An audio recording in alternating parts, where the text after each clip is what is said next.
tertúlia. Meu boa tarde aí para todos e todas. Hoje é dia 12 de janeiro de 2011, quarta-feira. O verbete é 1807, 4 páginas, 42 logias e 15 máximos. O detalhismo nós recomendamos ver, tem 11 máximos. O tema é a mega reverificaciologia. Isso é uma ciência dentro de outra ciência que é a autoexperimentologia. Definição.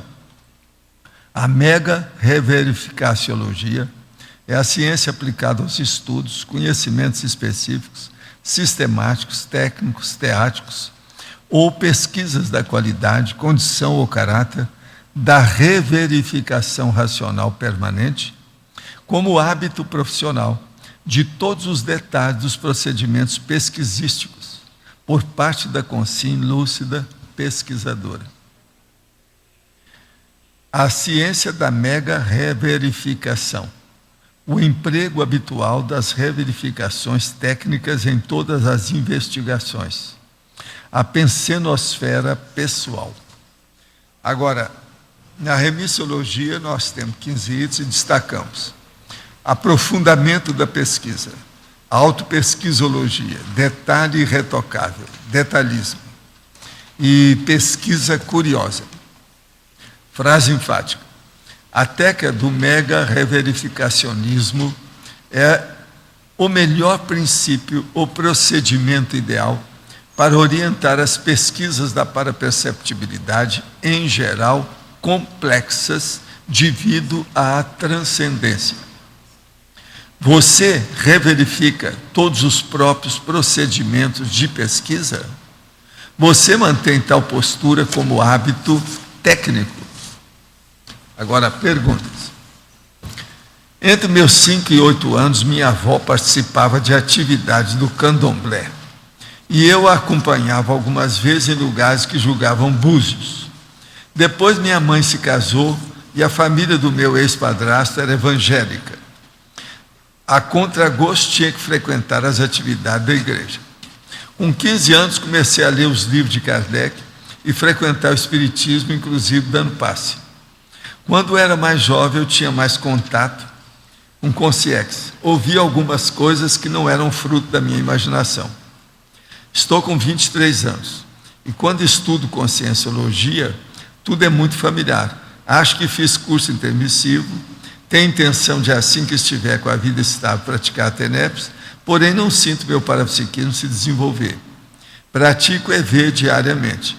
Essas influências, de certa forma naturais, de guias cegos, podem fazer com que eu não desenvolva meu parapsiquismo e entre num jejum que não termine nessa existência, prejudicando a intenção de praticar a TENEPS com qualidade? Não.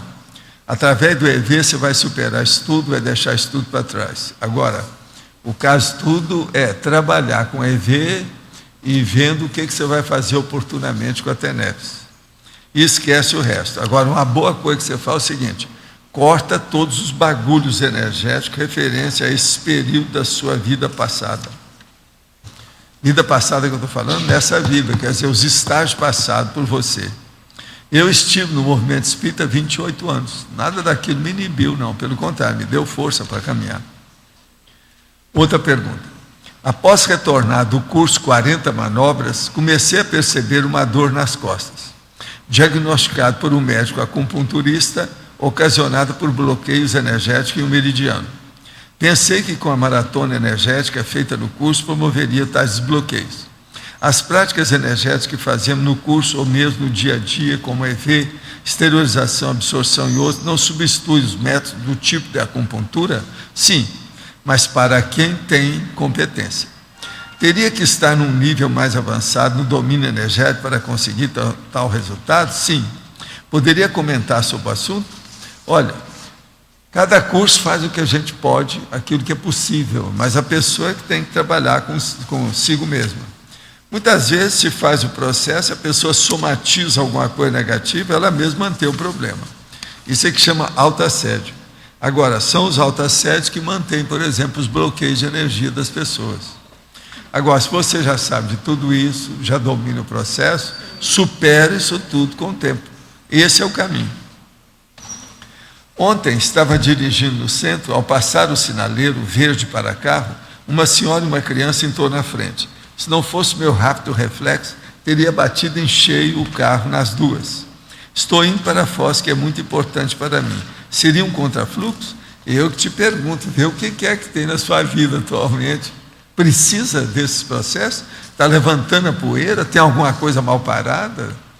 Porque se vai mexer com os nossos processos, levanta a poeira. Se a pessoa tem alguma coisa, aquilo vem a furo. O professor conhece o livro A Morte da Fé, de Sam Harris? Se sim, qual a sua opinião? Sim, eu já falei dele aqui, foi o primeiro que eu falei, né, do Sam Harris. Eu sou favorável ao processo. A morte da fé é ótima. Eu sou da descrenciologia, que é a ciência da descrença. A gente tem que ser cético e fazer experiência para a gente ter certeza. Fé é bobagem, é tolice. Nós já gastamos milhões de anos, milhares de vidas com essa besteirada. Tem que parar com isso. O problema é ver a coisa concreta, examinar, vivenciar, experienciar. Esse é o caminho. De modo que eu sou favorável. Eles aí se dizem materialistas, o Sam Harris, o Hitchen, o Dawkins e outros mais. Mas eles estão fazendo um bom trabalho. Precisa de colocar essas coisas tudo nos eixos. É uma vergonha, por exemplo, você vai numa repartição pública de todas as pessoas do Brasil, tem um Cristo crucificado em cima da cabeça do chefão, que está dirigindo aquilo. Isso é uma vergonha para a gente. Cadê o Estado laico? Quer dizer, é uma vergonheira. Precisa parar com essas coisas. E a gente põe as coisas claras. Religião já está no fim. O caminho é esse. Vamos ver quantos milênios nós ainda vamos ter essas bobagens por aqui, mas é o jeito. Mas já se fala nisso. Antes, por causa disso, me mataram antes. Dessa vez a gente está falando aqui, eu já falo nisso já há algum tempo. Entrei lá dentro para ver se acabava com uma, não consegui cair fora. Ontem fui treinar o EV, experimentei colocar as mãos em cima da perna, um pouco abaixo da cintura, e hoje, quando fui dar continuidade na leitura de seu livro Projeciologia, no capítulo O Amparador sugere ao Senhor essa posição com os braços. Achei curioso acontecer essa proximidade, mas eu fiquei em dúvida em relação a uma reação que deu em meus olhos, enquanto fazia o EV, ficou ardendo como se eu segurasse um choro. Não estava melancólico nem antes nem durante o exercício. Isso aí que aconteceu com você é o processo da mioclonia, no caso oftalmológico. Isso se dá devido ao chakra frontal. É o processo de sua clarividência. Você está desenvolvendo o processo de energia, isso aí é normal. Anota tudo e vai ver, ainda tem muita coisa pela frente. Poderia comentar de que forma a qualidade do porão consciencial tem relação com a recuperação de consciência? O problema é o seguinte: a pessoa entra no porão consciencial pela mesologia, pela educação da família, o processo da genética, o ambiente, o holopensene dela. Então, às vezes, ela tem dificuldade da recuperação de consciência, porque ela fica com a priorismose, fica com a porção de processos de regressão. Então, isso ocorre mesmo. Então, o porão consciencial é coisa séria, a pessoa tem que se liberar disso, se libertar. Como explicar, pela lógica evolutiva, consciências com porões conscienciais mais adversos que outras? No entanto, consegue recuperar mais rapidamente e obter uma maior lucidez. Por quê? Elas se dedicam, faz força, vão em cima. O processo é esse, são javalínicas. Quer dizer, tem persistência, tem determinação. O processo é esse. Seja determinado, tenha persistência, vá em frente, viva o estado vibracional. Viva e viva. Quer dizer, viva o estado vibracional e que você viva o estado vibracional. Vê se me entende, 2 vezes viva. Viva ao quadrado, tá certo? Na tentativa de instalar o EV, durante o balonamento, o lençol que me cobria começou a se mover na parte das pernas e do peito, ao estilo de puxões rápidos e leves. No início achei que era ectoplasma, pelo fato de ocorrer esse efeito físico, mas fico em dúvida, pois creio que ectoplasma não é expelido pelas pernas. Não sei ao certo. O professor sabia dizer o que foi? Escuta, se o ectoplasma sai de qualquer buraco do seu corpo, ele pode funcionar em qualquer parte por cima do seu corpo. Vai com calma com isso. Anota tudo, fica de olho. O ectoplasma, ele não funciona só junto dos orifícios do corpo humano. Presta atenção, vai com calma. Não consegui entender quando o senhor diz sobre TENEPS e medicina serem bons pelo fato de ter que ajudar na marra. Mas a consciência não evolui a partir das intenções? Sim. Mas agora veja, você joga o cara em cima da chapa quente, a intenção dele vai mostrar na hora, é o máximo, muito bom. Me dá a impressão de que ajudar por obrigação não demonstra senso de fraternidade. E daí? Deixa ele fazer, já é alguma coisa. Ou como diz vocês, a mega fraternidade. Sim, você já está querendo, vai começar a trabalhar, faz 5 minutos que está fazendo assistência, e já está querendo fazer a mega fraternidade. Já vai ser o serenão depois de amanhã, às 2 horas da tarde. E a vovozinha, vai bem com você, chefe? Fica firme, que é isso? Que é isso? Vamos pensar um pouco com racionalidade. Agora você chega de uma hora para outra, você quer ser marechal.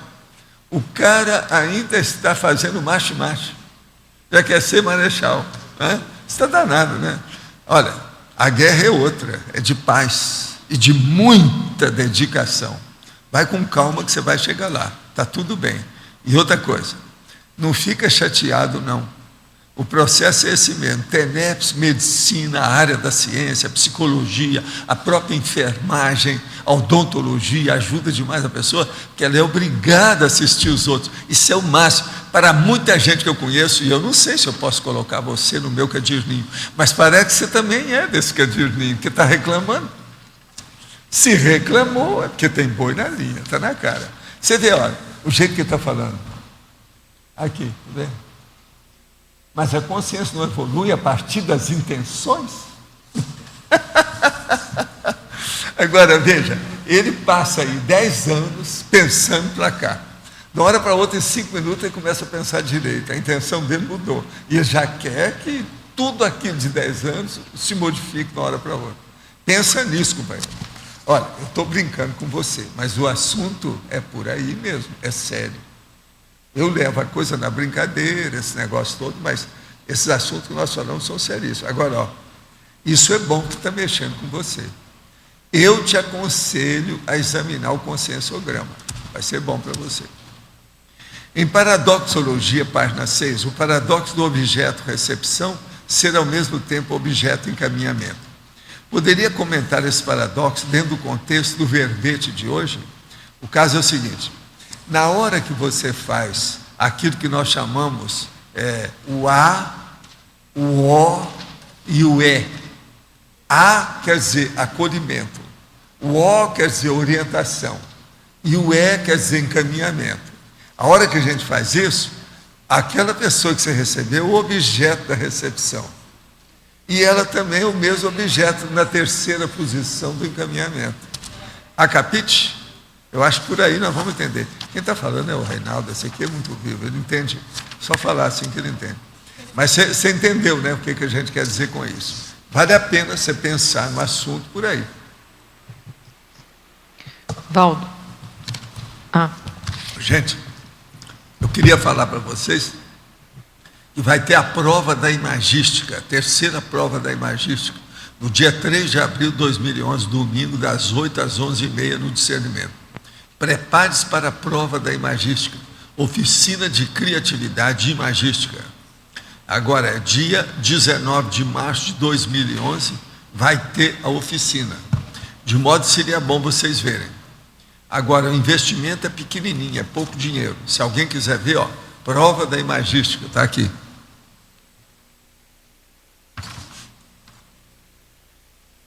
Agora, eu queria falar uma coisa para vocês hoje, a respeito do nosso processo da democracia direta. Quem é que está aí da democracia direta? Tem alguém hoje? Não. É só você e quem mais? Não tem mais ninguém, né? Diretamente não tem, mas eu quero só ler um negócio. É aqui o Bobbio, na Teoria Geral da Política, eu descobri um trecho dele, que ele explica direitinho o caso do Assange.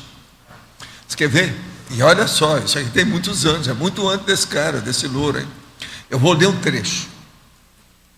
Isso aqui é o estudo da democracia. E ele está falando também, às vezes, da democracia direta, que é a que nos interessa. Mas veja do ponto de vista geral da democracia. Sabemos pela nossa experiência cotidiana que o setor das decisões políticas mais excluídas do debate público, que diferencia a democracia, é aquele que se refere às questões internacionais. Isso é que eu vivo falando aqui. A política externa continua como sendo uma esfera reservada de fato, se não de direito, ao executivo. E é também a esfera na qual desfrutam de maior liberdade de movimento os serviços secretos, que estão ligados secretamente, como é natural, a serviços secretos de outras nações, em uma rede de canais subterrâneos cujo acesso é negado ao cidadão comum, que decai nessa situação de soberano a súdito.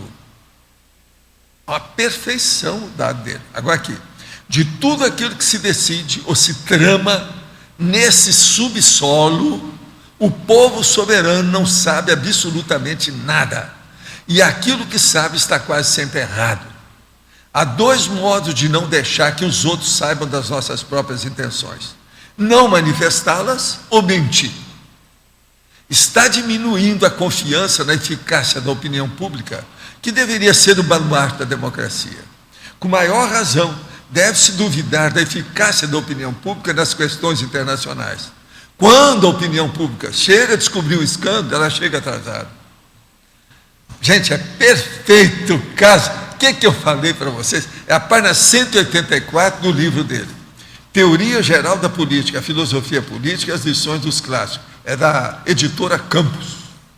Isso aí foi o Norberto Bobbio. Vocês sabem quem é. Eu já falei nele aqui muitas vezes. Eu vou falar mais oportunamente, é que eu quero ver o livro todo, que eu estou anotando ele aqui. Eu conheço as coisas do Bobbio há muitos anos. Agora estou relendo para ajudar o processo da democracia direta nossa aqui. Agora, esse trecho, aqui tem muita coisa sobre democracia direta, mas oportunamente eu vou voltar a falar para vocês e dizer o que ele acha. Ele tem uma porção de ideia que eu assino embaixo, sabe, é muito interessante. O processo dele da direta, ele explicando como é que é a democracia direta, etc. Tal. Essa que eu chamo que é a pura, né? Ele chama também a representativa, mas direta. Entende? Que é a mesma coisa. Agora aqui, ó, vocês veem bem o rapaz. Ele colocou fora justamente isso. Se o Bob tivesse vivo, ele estava igual eu. Aqui, ó, e batendo palma para esse cara. Esse Assange é o máximo que apareceu nesses últimos tempos. Eu falei para vocês desde o início, quando começou o problema dele aí. E hoje vocês veem internacionalmente o que é que não deu em cima do cara. Né? Agora, o caso aí, ó, ele está explicando direitinho essa condição. Então, por exemplo, para nós, a coisa mais difícil, eu sempre falei isso, é o que eu estudava com o doutor Medina Celi, que era especialista lá da faculdade, que eu estava na administração, sobre direito internacional. Agora, o que é que eu falo? Que o Brasil está errado. A hora, por exemplo, que o PT começa a dirigir o processo junto com o chanceler do Brasil, isso é uma vergonha para nós todos. Cadê a democracia? O Lula não sabia nada disso, porque também não lia nada, não sabia nada. O senhor pensa que agora o Bobbio vai estar fazendo um curso intermissivo, professor? Como é que é? Você acha que o Bobbio agora, Norberto Bobbio, olha, pode fazer eu quero ver se eu intermissivo? vejo o cara. Até agora eu ainda não vi, não. Viu, não. Vamos ver o que vai dar. Vamos ver o que dá. Tá? Agora, gente, eu queria que vocês batessem palma aqui para duas pessoas fora de série que estão aqui. É o Jorge Pedroso, que é o diretor da rádio CBN de Foz. E o Luiz Schaeffer, que é o diretor de jornalismo da rádio também, da CBN. Onde é que eles estão aí? Ah, estão lá, ó. Vamos dar umas batidas de palma para vocês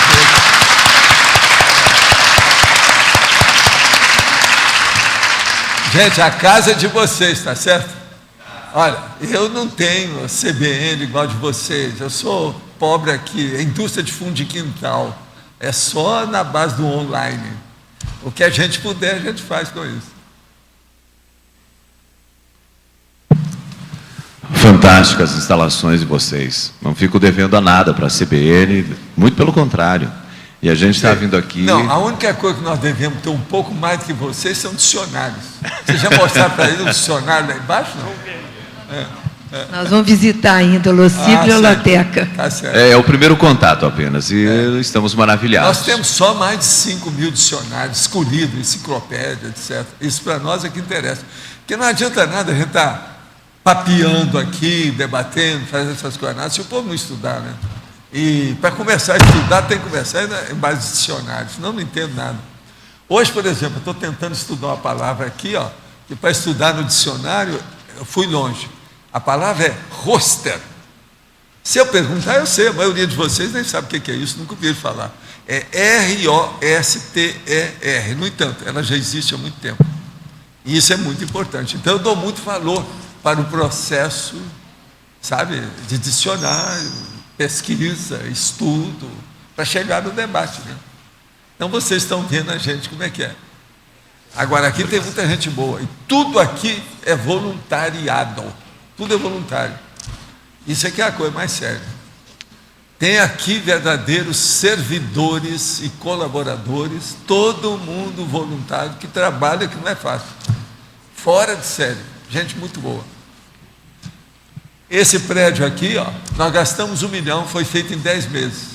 Tudo voluntário. Os caras chegaram com dinheiro, não vamos fazer isso. Nós agora vamos fazer um hotel aí do lado. Aquele cara que está ali atrás, ó, só ele, já deu um dinheirinho para a gente fazer o hotel. Já dá para fazer o hotel que a gente quer. Um hotel com 60 leitos. Está entendendo? Um hotelzinho moderno, grandão, porque as coisas que nós temos aqui, a gente tem aqui uma pousadinha, mas está muito fraca. Não está aguentando o povo. Então agora nós vamos fazer um hotel mesmo. Então é o jeito, sabe? Mas olha, a casa é de vocês, tá? Vocês estejam Obrigado mais uma vez. Estende aí um tapete de todas as cores, vocês sabem, porque CBN, né, o negócio é sério. Um arco-íris para eles, merece. Mas agora, gente, sobre a mega reverificaciologia, e eu quero dizer para vocês que aqui no polinômio está só a palavra polinômio. Agora, nos originais é polinomiologia. Aqui eu vi que esse aqui é coisa mais, já passou já há algum tempo. E outra coisa, onde está percepções parapsíquicas, percepções extrasensoriais, na tributologia. Agora, eu não sei se tem alguma coisa repetida aí dos lados. Se tiver, vocês me falam aí como é que nós estamos. Parece que até agora ninguém falou nada, parece que não tem nada. É que o detalhismo tem 11 máximos, ao todo tem 15 máximos esse verbete. E ele não é muito grande.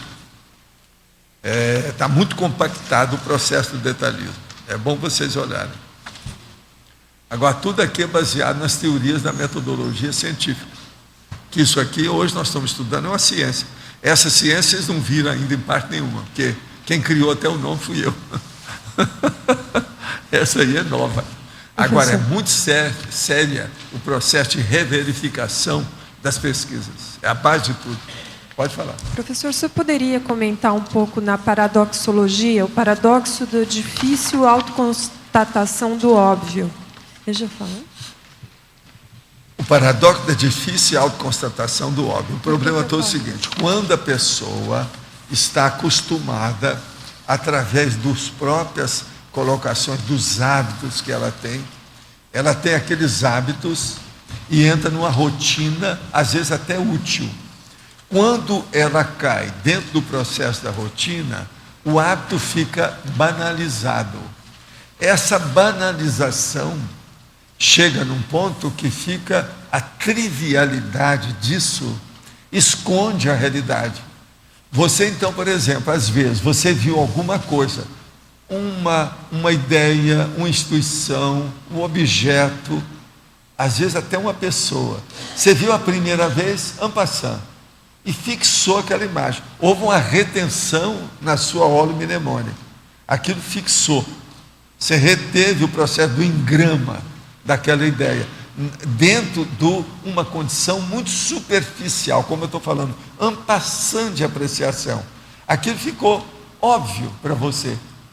Você já sabe, você passa por cima. Mas, às vezes, aquilo é que era o mais importante, você não analisou com profundidade, jogou tudo no buraco. Aí, quando começa a reverificação, você fica fazendo exumação das suas abordagens. Presta atenção no que eu estou falando. Você está fazendo a prospecção de uma coisa que você já fez. Você está refazendo para ver se traz aquilo à tona, para você estudar com mais profundidade a estrutura da sua experiência. Aí então você vai ver. Então veja, esse é que é o paradoxo mais bravo. Por quê?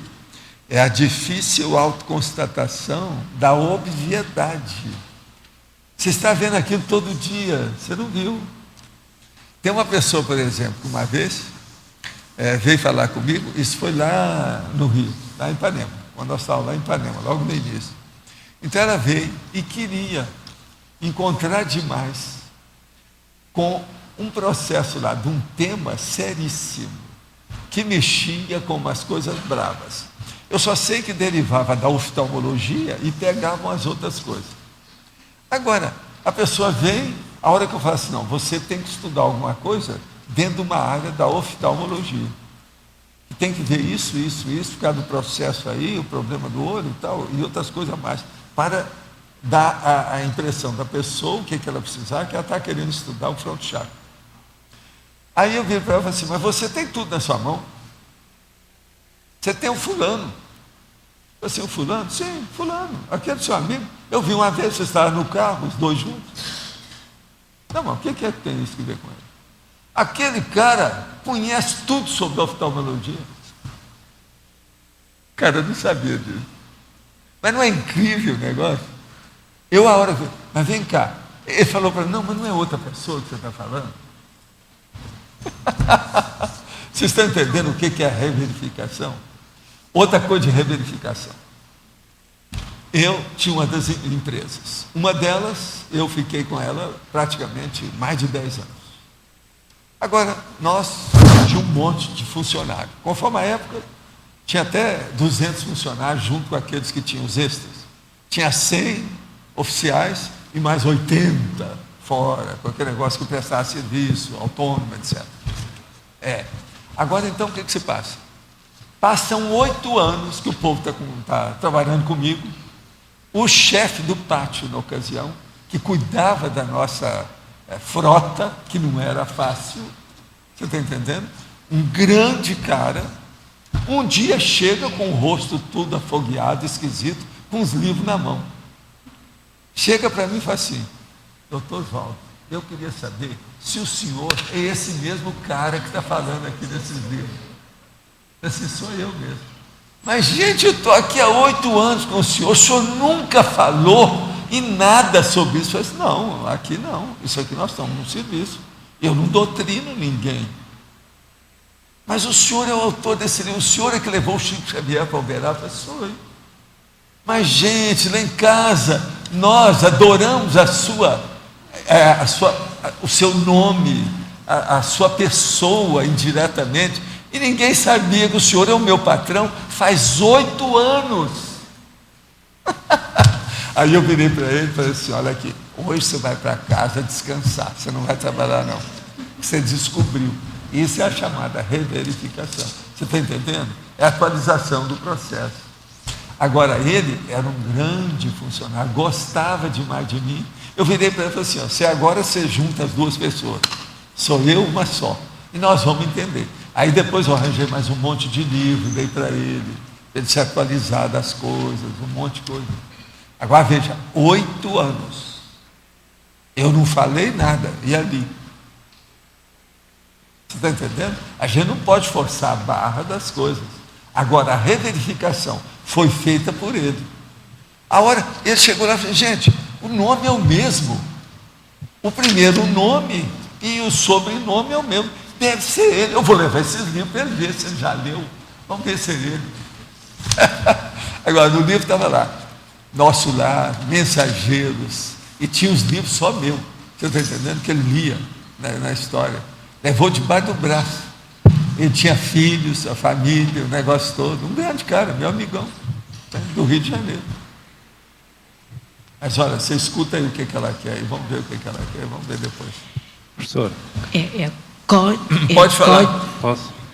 No caso dos fenómenos complexos, quando um pesquisador vivencia um fenómeno complexo apenas 2 ou 3 vezes, como é que conseguimos manter essa reverificação num alto nível e não cair, às vezes, numa má interpretação? Eu não estou entendendo bem a sua pergunta. Você quer dizer o seguinte, você vê uma coisa complexa, como é que você pode aprofundar mais? Sim, quando se vivencia um fenómeno complexo apenas 2 ou 3 vezes, Portanto, não tendo uma casuística boa... Não, o negócio é ampliar o universo da pesquisa. É a única saída para a pessoa crescer mais. Amplie o universo. Mas essa reverificação fica sempre um pouco mais vulnerável do que...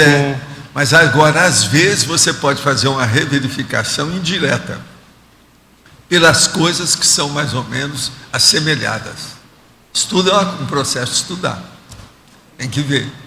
Agora, a reverificação é uma das coisas básicas que eu tenho como orientação há muitos anos em matéria de ciência. Tudo você tem que reverificar. Só porque deu certo com você não quer dizer que vai dar certo com outros. Por isso que a ciência é baseada na reexperimentação. A pessoa tem que fazer, se seguir aquelas orientações, tem que dar o mesmo resultado. Isso é que é da ciência. Fisicamente falando, o fisicalismo, a ciência materialista, convencional que está aí, é tudo baseado nisso. Agora, a gente tem que fazer essa reverificação, porque isso aí serve também para nós, do ponto de vista da ciência, a conscienciologia, a multidimensionalidade, o parapsiquismo. Então, tudo tem que ter. Agora, por exemplo, que eu tenho surpresa na minha vida, que ninguém nunca pensou em fazer essa ciência. Eu verifiquei isso tudo quanto é lado, não tem nada nesse sentido.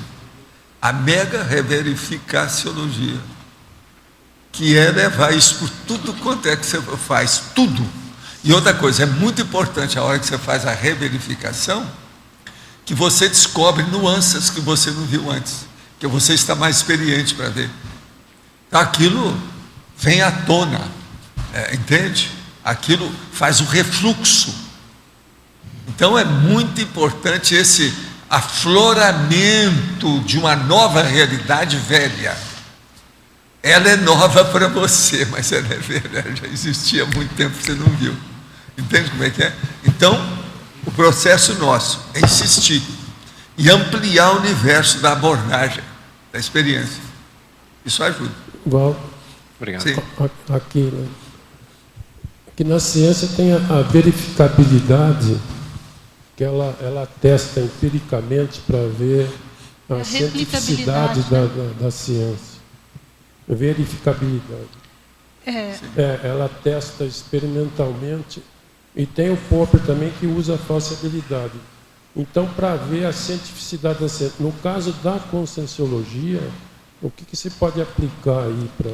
Não, é igual da ciência e mais ainda, porque tem um outro universo, que é a multidimensionalidade, que a ciência convencional não tem. Nós temos um universo maior que a ciência comum, né? O problema todo é esse. Então, o problema é levar essa reverificação por tudo quanto é lado. Tudo que a gente puder estudar. Quanto mais ampliar a cosmovisão, melhor para todo mundo. Na própria questão da Verpon, pode ser essa verificabilidade também, mas experimentalmente. E o anel Verpon, ela já é nova, ela é virgem, é uma coisa nova, 0 quilômetro. Então, às vezes, é muito importante fazer uma verificação por outro. Você fala aquela ideia e fala com a pessoa, olha, faz também pesquisa para o seu lado, vê o que dá. Isso tudo ajuda muito. Mas seria o caso, pois ela vai constatar, ela vai projetar e constata um fenômeno. Isso, cada um faz uma força danada, um por um lado, outro por outro, não é isso?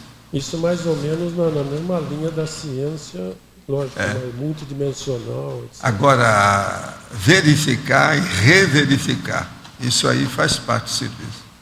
Nós precisamos disso. O que você queria? Nesse sentido, não seria o caso, por exemplo, de a gente colocar em fatologia a replicabilidade da ciência convencional? Sim, mas a replicabilidade é igual sinônimo. Isso aí. Entende? Tem muita coisa nesse sentido. Tá. Eu queria aproveitar o espaço, professor, e agradecer em nome do IPC o espaço que a CBN dá para a gente semanalmente para divulgar as palestras públicas nossas lá. E o espaço da CBN está fora de série, viu? Eles estão de parabéns. São os dois que estão aí. Está ótimo, muito bom. Pode falar. Trinomiologia, página 6. O trinômio retrocognição, ruminação, autorreflexão.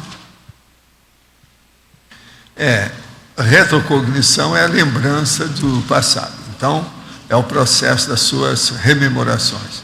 A ruminação é aquilo que você vai mastigar o processo sobre o assunto. E a autorreflexão. Nós falamos disso aqui há 1, 2 dias aí, sobre o assunto. Pois é. Foi agora, faz poucos dias, 2 ou 3 dias aí. Nós falamos sobre isso com calma.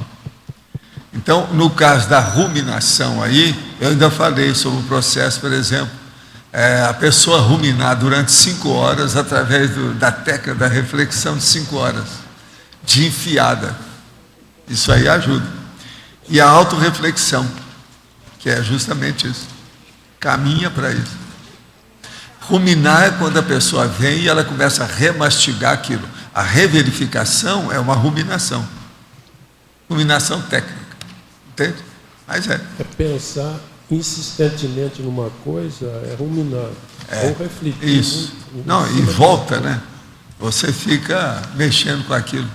Val. É a vaca. A vaca faz assim, ó.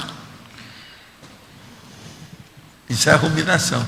Agora, o processo é a ruminação mental. Essa que é a brava. Que é o que a gente precisa. Aqui. Pode falar. O que deve conter uma câmara de reflexão? O que a gente deve colocar lá dentro? A câmara de reflexão? Olha, no normal, o melhor que tem, a câmara de reflexão é essa que se faz para o praticante da TENEPS. Quando ele faz uma sala especial só para a TENEPS, é uma câmara de reflexão. Agora, por exemplo, a maçonaria, que já usa isso há muito tempo, eles põem água para correr, para ficar um lugar, às vezes colocam um lugar para a pessoa tomar água, uma coisa qualquer, mas isso é bobagem, não precisa. A cama de reflexão é ficar um lugar agradável. Então, não deve ter, por exemplo, aparelho de ar-condicionado. Se for aqui em Foz, por exemplo, um país tropical do Brasil, tem que ter um Fujitsu, sabe, ar-condicionado. Que é um aparelho melhorzinho que não fica vazando tanta água. O meu lá, semana passada, foi corrigido do quarto. Hoje já está vazando de novo, não adianta nada. Só porque faltou água, quando falta água, dá problema aí, sei lá o que foi, vem impureza, que seca, vem impureza, pegou no aparelho. Eu já vou ter que chamar, vou esperar o Márcio chegar para mexer agora. Já chegou? Então vou falar com ele. Para ele chamar o povo de novo. Faltou água 2 vezes essa semana aí. Deve ter a cadeira do papai, ou a cama, ou a poltrona, o que tem? Aí depende do seu gosto, do seu estilo e dos seus cabedais econômico-financeiro. Não é? Aí depende de quem que é. Agora, a cama de reflexão é colocar tudo que seja confortável, que dê bem-estar, que seja aprazível, que tenha harmonia com o processo. Pode ter algum livro? Hein? Pode ter algum livro? Você que sabe, e é você que vai ver. Agora, usa aquilo que está no nosso lar. Todo mundo branco. Tudo branco lá dentro. Meu estilo, tudo meio branco. Tem um cara que chegou uma vez e viu o meu escritório aí, né? Disse, vem cá, falta um pouco de imaginação aqui, né? É muito branco. Eu falei assim, não, está faltando imaginação atrás da sua testa. Agora, você não entende que isso tudo é feito de caso pensado. Agora, qual... o branco, gente, é aquele negócio, ele é puro, ele é limpo. Se você vê um inseto em cima do branco, você vê logo. Hoje eu vi um pontinho preto, lá no escritório, em cima das coisas brancas, fiz assim, o pontinho saiu voando, mas uma coisinha. Não, tem uns mosquitinhos que não tinha na minha terra. Eu penso que é do século XXI. Sabe, no século passado não tinha esses mosquitos. Só as coisinhas microscópicas que saem voando. Você já viu os mosquitos que tem aqui? Impressionante. Lá na sua terra, na Espanha, tinha mosquitinho desse tamanho? Pois é, eu também não, eu nunca vi isso. Seria bom ver. Para mim, preciso depois o Lyman estudar isso, e deve ser descoberta das últimas 2 décadas para cá. É mosquitinho microscópico. Não, eu vi aquele ponto preto, limpei o ponto, ele saiu voando. Valdo. Veja, sério. Agora, só um minuto aqui ainda. Mas qual foi o motivo, então, daquela Câmara de Reflexão lá de Brasília? Não, o negócio ela está assediada. Se era uma Câmara de Reflexão... É porque eles colocaram coisa negativa. Teve gente aqui em Brasília. Deve ter entrado alguém que entrou lá e começou a fazer alguma coisa muito brava. As maracutaias, sei lá o quê. Você sabe, Brasília é a capital da maracutaia, né? Então, o negócio foi ali dentro. E ali era local, naquela loja, se reuniam 14 lojas diferentes. Naquela ocasião era maior que havia no Brasil. Por isso, quando eu fui lá, eles chegaram e me pediram, dá um jeito de você limpar o ambiente lá. Era fazer um exorcismo dentro da loja, entendeu? Porque tem um monte de maçons que entendem dessas coisas toda minha, tudo isso. E outra coisa, eu já dei até curso e palestra com uma opção de mulher, tudo dentro da loja. Mas se estava sendo feito um uso errado, isso poderia ocorrer também Tinha uma opção depois. de coisa, mas eu não vou falar o que é. Tinha um monte de coisa errada. Então eles falaram assim, Walter, você vai lá e vê o que é que tem. Aí eu cheguei e falei assim, olha, se não limpar mesmo aquilo ali, agora eu limpei o que eu pude. Agora dei as dicas, o que eles deviam fazer, como é que era, e o que é que importava ali dentro. Que a base era aquilo ali. É onde estava criando problema.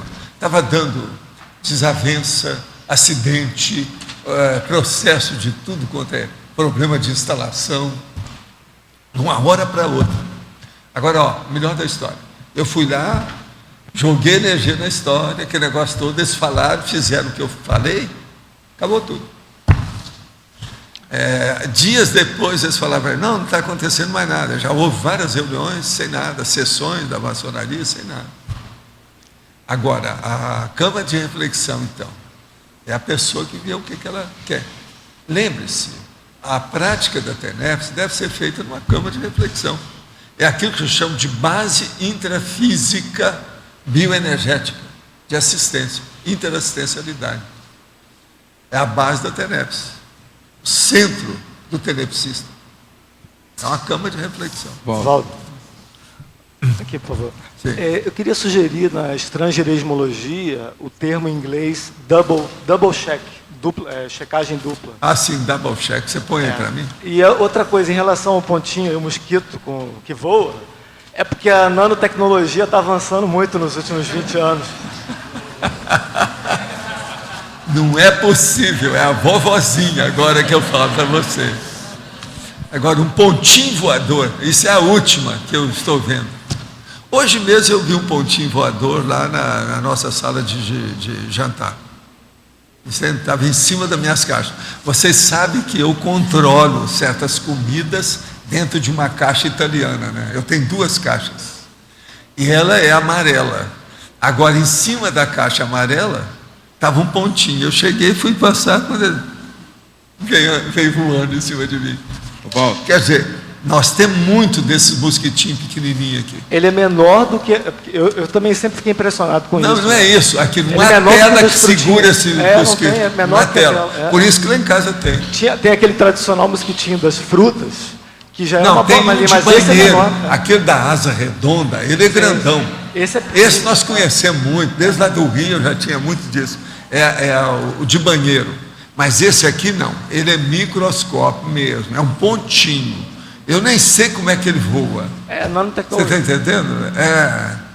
É ponto mesmo, não tem jeito, é pequenininho demais. Você pega e observa que aqui está cheio, é só pegar, você vai pegar na sua mão. Pequenininho. Agora é bom levar para o microscópio para ver que o bicho tem vida, ele funciona. Valdo, aqui no... Fala. Oi. Eu queria, por favor, que você comentasse em legislologia a autovigilância quanto aos excessos da lei da generalização da experiência. Aonde está isso aí? Legislologia, página 6. Legislologia.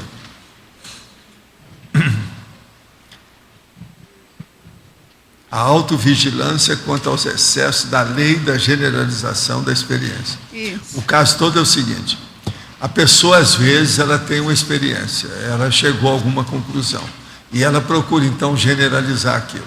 Toda generalização, ela é perigosa, tem que ter calma. E, às vezes, a pessoa excede, faz demais aquilo. Então, é necessário que a pessoa esteja atenta para não avançar com as conclusões que ela chega a respeito das pesquisas que ela faz. Porque toda generalização deve ser repensada com calma. Por isso que é importante o problema da repesagem, da repensagem, da repensionização, que é a reverificação das coisas. Tá certo? Tá bom. Obrigada. Professor, aqui. O senhor mencionou que vários anos atrás o senhor fez algumas demonstrações de fenômenos parapsíquicos em universidades e um problema que o senhor verificou é que essas demonstrações não passavam dali, não eram disseminadas. Não. Mas um dos problemas é a própria falta de reverificabilidade. Como o senhor imaginou? Nada. Os caras eu chamava todos eles para vir trabalhar com a gente, eles não vinham, porque a gente não dá dinheiro para ninguém, nós somos do voluntário, eles são do dinheiro. Nos Estados Unidos, que são os mais sérios, todo mundo só pensa em dinheiro. Então não dá certo, é o PH Deus e as PH Divas. Eu vi isso tudo, todo lado. Mas se a universidade por isso que eu deixei para lá tudo, não interessa. Mas se alguém quiser publicar os resultados de um experimento que o senhor participou, quem for revisar esse eles estudo... nunca vão dar um nome nisso, e colocar, expõe o cara para a rua. Tem cara que seguiu meus cursos durante algum tempo, depois some. Ou ele fica lá ou ele cai fora. Ciência convencional é uma bomba. Agora, veja, o Sam Harris e esse povo todo que está combatendo aí os negócios, já começaram a falar também da ciência, é a hora de falar. Olha, eu acho muito bom o Sam Harris, o Hitchens, esse Dawkins, agora esse Assange, todos eles para mim são do meu time moderno. Estão trabalhando para a gente, indiretamente. Não fizeram curso intermissivo, mas estão bem perto da gente. Tudo vai ajudar. Porque é a ciência convencional e a religião precisa de quem fale as verdades em cima dele. Porque um só não adianta. Tem que ser assim, reunir um monte de gente. Eu já venho falando isso há 60 anos, o que adiantou? Não adiantou nada. Você está entendendo? Não é por aí. Então, eu crio meu caminho, é o que eu estou fazendo, vamos em frente. Agora, eu não tenho nenhuma esperança de nada disso melhorar de uma hora para outra, é lógico. Vai demorar séculos, talvez até milênios, quem sabe, ninguém sabe. Vamos ver o que vai dar. Por exemplo, a primeira coisa, pensa bem, para fazer um Estado mundial, precisa chegar num certo ponto e acabar com a moeda. O dia que acabar com a moeda, vai matar os judeus todos, sem holocausto. Não vai sobrar mais judeu nenhum, porque tudo deles é baseado em moeda, é no dinheiro. Mas, professor... O poder, o processo, por exemplo, o problema da mídia, que eles dominam todo lado. Então, como é que fica? O segredo vai desaparecer. Com o Estado Mundial não vai ter mais segredo.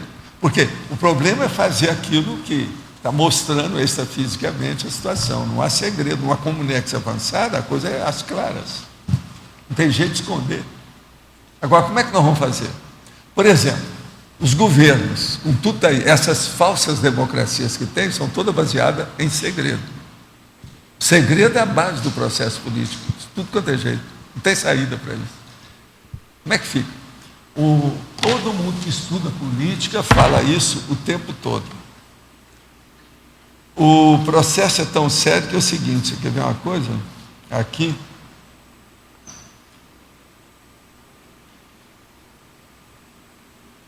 o nosso amigo aqui, o Bob, ele fala muito do processo de segredo. E ele é 100% a favor da democracia direta. Mas ele vê isso com muita dificuldade.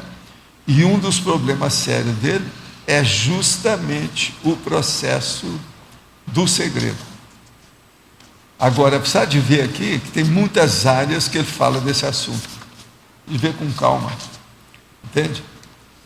E o problema todo é o seguinte, por exemplo, só aqui um trecho, só para você ver. Elias Canetti escreveu de maneira lapidar: o segredo está no núcleo mais interno do poder. Agora então veja, o núcleo mais interno do poder, o segredo está nesse núcleo, quer dizer, ele está no olho do furacão. Então, para o mundo melhorar, precisa acabar com esse segredo, para ficar igual uma comunex avançada, tudo transparente. Isso é que eles chamaram na Rússia, que caiu o comunismo por causa disso, por causa do glasnost, que é a transparência. O governo era transparente, era cada vez mais escondido, então o povo não mandava nada. E eles falaram que era a democracia popular. Quer dizer, uma vergonha, né? Então é aquilo que também falou aí, que eu vi para vocês. Ó. Ou a pessoa ela começa a esconder. Para esconder, ela mente. Então o poder todo é baseado em mentira. Tem um monte. É por isso que o povo fica desacoroçoado, fica desanimado com o processo político. É muita mentira junta. É acumulação de mentira. Então você veja, para entrar no Estado Mundial, o que é que a gente não tem que superar? Democracia direta, acabar com o segredo, até chegar um dia que vai acabar com a moeda. E outra coisa, um governo só, mundial, para levar tudo certo. Aí a coisa vai melhorar. Não é que faz? Até lá tem que criar aparelhos melhores do que esse, do Kindle, do iPad, melhor do que isso tudo, do que a própria internet atual, condições melhores, que a pessoa faz assim, todo mundo já está sabendo o que é. A democracia é grande. Isso é que nós vamos chegar lá. O Valdo, o Assange, de certa forma, ele tá indo de frente nesses segredos aí, né? Tá. Você tem alguma hipótese do que ele fazia em outras vidas para estar nesse serviço hoje? Esse cara aí é da turma do Voltaire, né? É da equipe dele. Desde que eu vi os troços dele, eu vi antes dele ter esse escândalo todo, eu vi alguma coisa dele, nas minhas coisas aí, que eu estudo. Mas é do povo do Voltaire. Entende? Agora, esse cara tem muito equilíbrio, pelo que a gente nota, moço ainda, ele está com muito equilíbrio para fazer isso tudo. Agora, é um gênio, né? Um gênio na questão da informática, numa opção de coisa. Quando você diz que ele é da turma do Voltaire, ele é mais da área, vamos dizer assim, da divulgação do jornalismo ou mais da filosofia? Não, é mais do processo de comunicação. De comunicação mesmo, né? O problema dele é esse, porque o Voltaire, muita coisa dele era tudo na base da comunicação, querendo ou não. O povo fala muito nele como filósofo, mas não era. O processo ele falava a verdade e apontava o dedo no nariz das coisas, como é que era. Agora, tinha muita bobagem, tinha excesso, porque a época também era difícil, né? Hoje está muito mais fácil fazer as coisas, mais liberdade. Você vê, esse homem está aí, falando essas verdades todas. E outra coisa, ainda tem muita coisa para vir a furo. Né? O negócio está aí. E ele está na mídia, todo lado eles estão falando. As televisões todas estão falando nele, de vez em quando está lá. A BBC, que é a maior do mundo, de vez em quando ele está lá. Agora, ele desejava era ir para a Inglaterra. A Inglaterra recebê-lo e ficar lá, dar asilo para ele. Isso é que ele está querendo. Mas os ingleses, vocês sabem, eles são vendidos aos Estados Unidos, vai ser difícil. Os Estados Unidos quer quer degolar o cara. Se deixar, eles matam esse cara. A CIA é um perigo, hein? Mas ele está querendo ir para a Inglaterra. Sediar lá o trabalho dele. Agora, é muita coisa que ainda tem que vem a furo. Para mim, a CIA está tudo trabalhando aí, o Pentágono, para ver se pega tudo onde é que estão essas coisas, para eles não deixar publicar. É capaz de aparecer gente morta aí daqui a pouco, vocês vão ver. Eu falei isso há algum tempo. O que significa o processo de eu sonhar com abelhas, um verdadeiro enxame, e depois no mesmo dia aparecer uma caixa de abelhas no meu quintal? E isso chama-se sincronicidade, é o sincronismo. Agendei reunião para tratar de política do bairro, com os residentes da comunidade onde moro. Iniciei a divulgação ontem a várias pessoas demonstraram interesse em participar. O que me preocupa é que a divulgação mais eficiente do sentido de comunicação direta teve que ser feita nos 9 botiquins de pé sujo do bairro. O senhor acha que isso pode interferir negativamente? Não, se o seu bairro é só de botiquim, você tem que trabalhar com isso, você não tem para onde fugir. Já pensou o cara trabalhar num bairro de botiquim sobre o centro da cidade? Não dá, né? Desejo colocar na pauta os seguintes itens: política da boa vizinhança, política ambiental, com foco na coleta do lixo, escolha de um candidato para vereador nas próximas eleições municipais. O senhor tem alguma outra sugestão em relação a esse contexto e a pauta? Não, está muito bom. Vai por aí, para começar está ótimo. Agora, a coisa mais difícil é você escolher o candidato para vereador. Já tem gente falando aqui na Cognópolis sobre isso. O César, qualquer hora, vai estudar isso com vocês. Já tem gente querendo. Agora, tem que arranjar um perfil de um cara fortíssimo em matéria de imunologia. Não é isso? Professor, aqui no ar, pode ser uma Sim. cara? Hein? Tem que ser um cara? Ou é um pode cara. ser uma cara? Não, um cara, seja quem for, pode ser você. Pode ser você.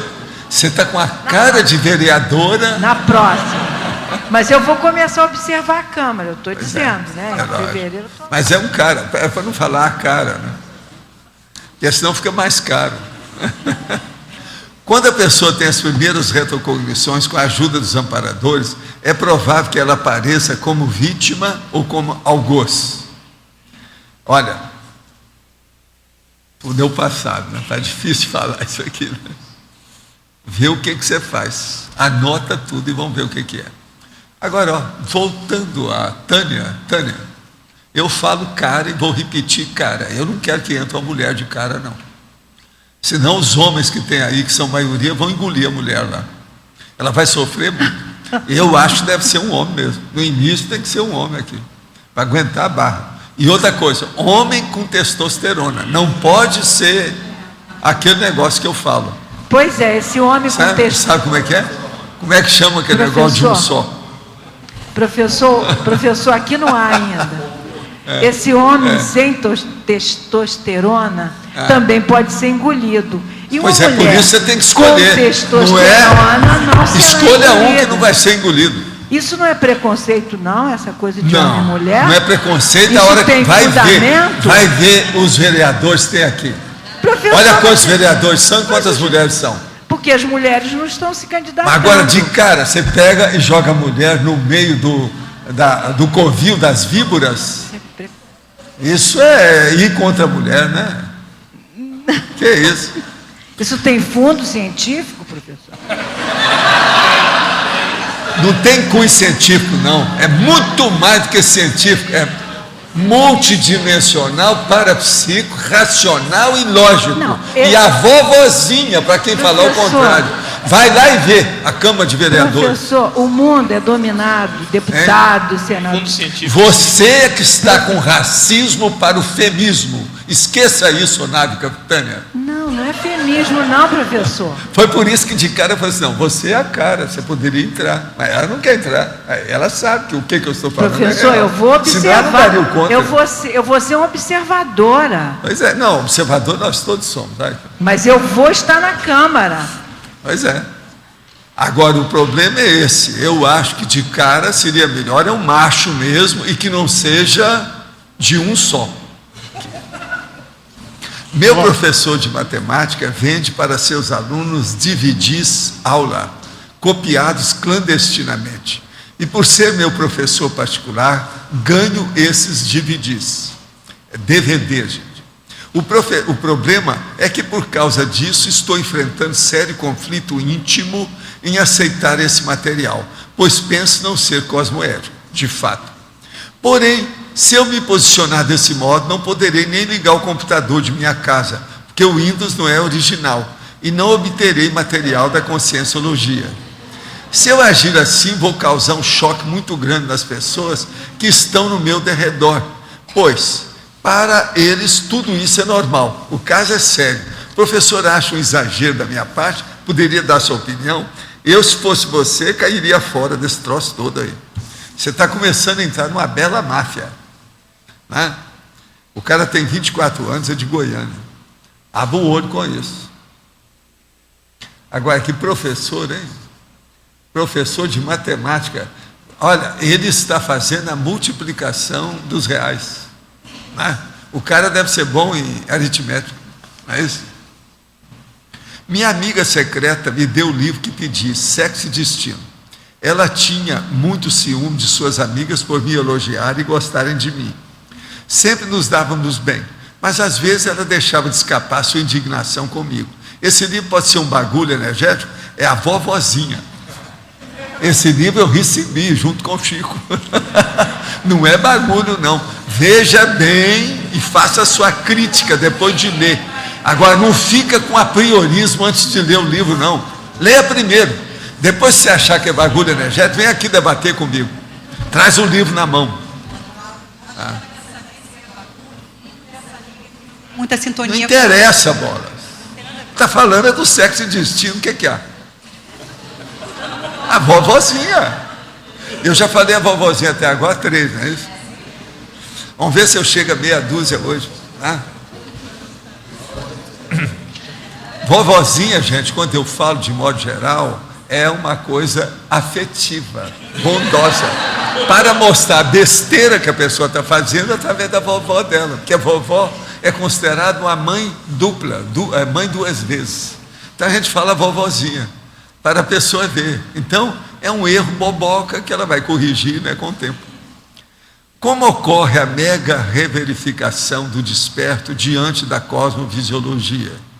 Para cada olhar em determinado objeto é utilizada a leitura mental cosmovisiológica? Se você tiver competência, gabarito é.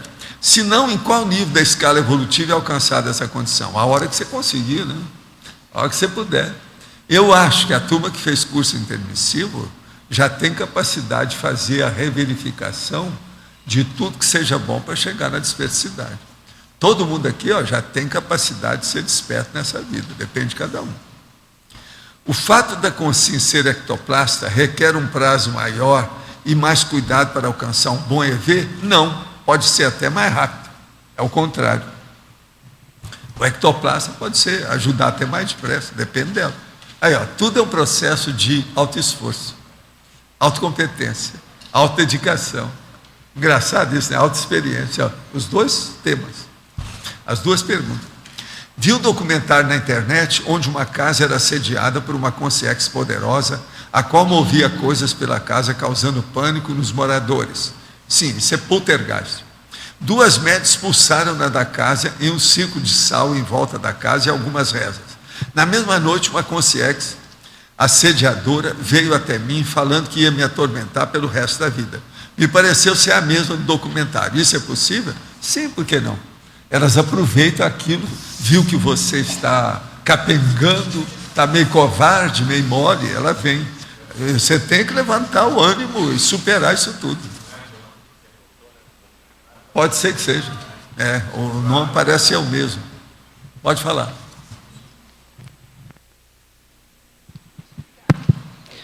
Professor, no verbete de ontem, o senhor falou no sinergismo central intrafísica de energia, central extrafísica de energia. O senhor pode aprofundar um pouquinho mais para mim? Por exemplo, você quando começa a trabalhar e começa a fazer a sua TENEP, você arranja a sua base física especializada para aquilo, você cria a sua central intrafísica de energia. Agora, se você alcançou já um determinado, uma interlocução, um contato mais direto com o seu amparador da TENEPS, ele mesmo vai fazer a ligação da sua central intrafísica com a outra central extrafísica, energia. Bem, então, tomando por base isso, como existe também a central extrafísica da verdade, é possível também aqui, as outras centrais? Você acha desse tertuliário? Não, sem dúvida, né? Aqui... Central intrafísica da verdade, relativa de ponta, da VERPOM, como nós chamamos. Não tem nenhuma verdade absoluta. Na sala de aula das instituições conscienciocêntricas também poderia ser? Em qualquer lugar desses. Quando tem um gabarito elevado, um holopensene adequado, funcional, que esteja prolífico, produzindo, edificante, construtivo, vale a pena. Aqui no ar, aqui. Quando vai aplicar a técnica das 5 horas de reflexão, existe alguma preparação, ou você aconselha algum laboratório, por exemplo, que a gente possa fazer antes, que predisponha melhores resultados, assim? Não, pode fazer, mas eu acho que a pessoa não deve perder tempo com isso, não. Ela deve encarar o processo das 5 horas de cara. Se ela pretende fazer isso, mete os peitos. Arruma 5 horas. Que ela mesma vai dar um jeito daquilo ser produtivo. Para não perder tempo, porque são 5 horas, né? 5 horas não é fácil. Olha bem, o dia tem 24. A pessoa já dorme 8 horas, presta atenção. 5 horas é 1/3 do dia. Um laboratório igual da auto-organização, no dia seguinte, para organizar aquelas ideias. Não, isso aí depende do que a pessoa isso ajuda? Né? Se ela se sente fraca, frágil, às vezes ajuda, pode ajudar. Mas o que eu vejo é o seguinte: se a pessoa decidiu, deve fazer aquilo. Não precisa de arranjar intermediário, vai direto aos finalmente. Professor, na frase enfática, ali na página 8, o senhor coloca basicamente que a mega reverificaciologia é a base da pesquisa parapsíquica. Então, em termos de até um certo ponto Por exemplo, você acha, Adélio, que uma pessoa viu pela primeira vez uma aparição, ela vai ter noção total daquele fenômeno? É preciso ter mais, é preciso estudar mais, aquilo é pouco para ela. Até para evitar a síndrome de Swedenborg e outras. Acima de tudo. Todas elas. A reverificação mata a charada. Tira tema, acaba com o dilema, a dúvida, entende? O impasse. O vai, não vai. Então, em termos de metodologia. Define. O processo todo é definição para chegar na determinação, na deliberação. Mas primeiro tem que definir tudo. Então, ela é essencial em qualquer metodologia, pesquisa para eu dou muito valor para isso. Eu era ainda rapaz, já falava muito em reverificação. Na medicina, eu fiz muito disso. Porque as pessoas, às vezes, gostam de tirar uma conclusão precipitada dentro de um universo de pesquisa acanhado. Isso é péssimo. Porque ela começa a ter uma ideia errônea e aquilo começa a supitar e aí por tudo quanto é lado. Cria um efeito halo patológico em tudo que ela vê do ponto de vista de racionalidade. Isso é péssimo. Eu vi muita gente assim no Espiritismo. É uma profilaxia. O Espiritismo isso é muito comum por causa do processo de religião. Qualquer coisa a pessoa salta. Eu falava assim, vocês trabalham com salto de cavalo? É aquele negócio que você vê, que pula. Entende? Fica pulando. Isso é péssimo, não dá certo. Agora, em religião isso é muito comum. A pessoa já vai direto aos finalmente. Ela vê um cara e fala assim, esse é santo, acabou. Besteira. Tudo a gente tem que reverificar. Estou sendo assediada durante a TENEPS. O que posso fazer para afastar o assediador? Devo parar a TENEPS por uns dias e depois recomeçar? Estou sem saber o que fazer. O senhor pode me orientar? Não deve parar, não. Deve trabalhar com EV, antes, durante e depois. E confiar que o amparador vai te ajudar. Se você se acovardar e fazer a retirada da laguna, isso, você jogou tudo no buraco, você não está tendo confiança. Aí é que eles vão montar em você. A canga vai aparecer. Por isso que eu falo, TENEPS é para sempre. Quando a pessoa decidir, acabou, não deve voltar atrás. A pessoa tem que pensar nisso. Agora, a TENEPS é a condição da pessoa nossa que mais leva para o plano extrafísico, para outra dimensão extrafísica. O povo tem dificuldade com isso por causa disso. Porque você joga a pessoa dentro da extrafisicalidade na hora. Em tertúlia passada, o senhor colocou sob a sua relação com o número 11. Esse número tem uma suposta relação proexológica muito intensa comigo. Cito alguns fatos. A dessoma da minha mãe, 11/10/99. Acidente de trânsito do meu irmão, 11/10. Término do relacionamento no dia 11/7/5. Meu primeiro artigo conscienciológico publicado no mês 11/2010. Minha formatura foi realizada no dia 5/1/2011.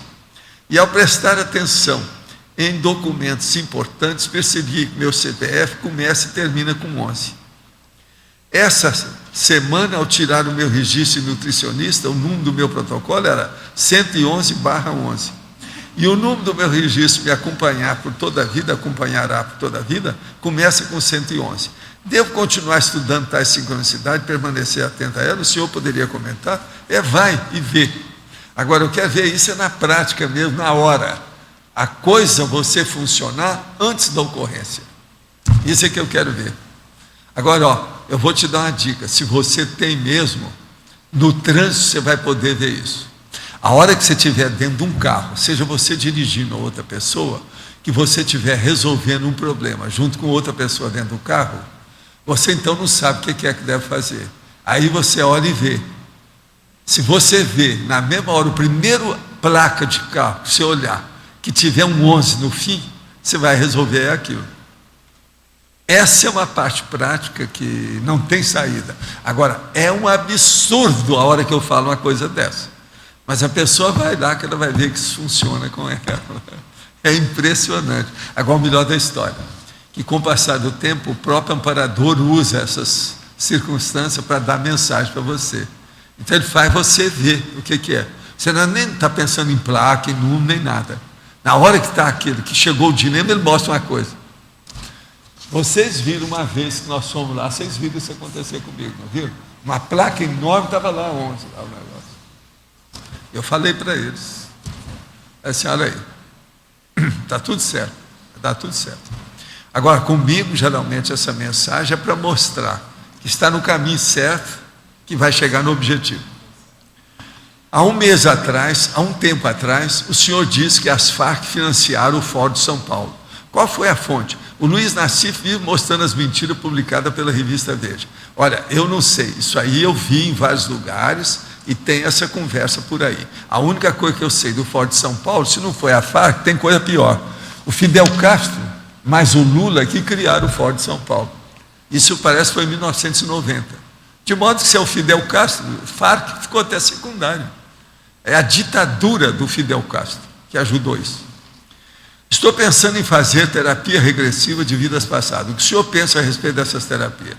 Olha bem, porque o processo todo é o seguinte, às vezes você vai ter a lembrança de vida passada de quem hipnotizou você. Olha bem se o negócio é na base da hipnose. Esse negócio cria depois uma confusão danada. Mas, vamos ver, né? Tudo estão fazendo uma força danada para acertar. Urubu observa bem. Veja tudo com um pé na frente e outro atrás. Vê como é que fica. Sob o tal pontinho que voa, talvez seja um mosquito minúsculo que é popularmente chamado de pólvora. Tem gente que chama de pólvora assim.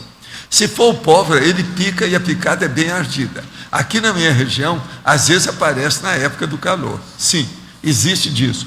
Mas agora é preciso de ver se esse pólvora de vocês é do tamanho do mosquitinho que nós temos aqui. Ele é do tamanho da cabeça do alfinete. Não estou brincando, não estou exagerando nem nada não.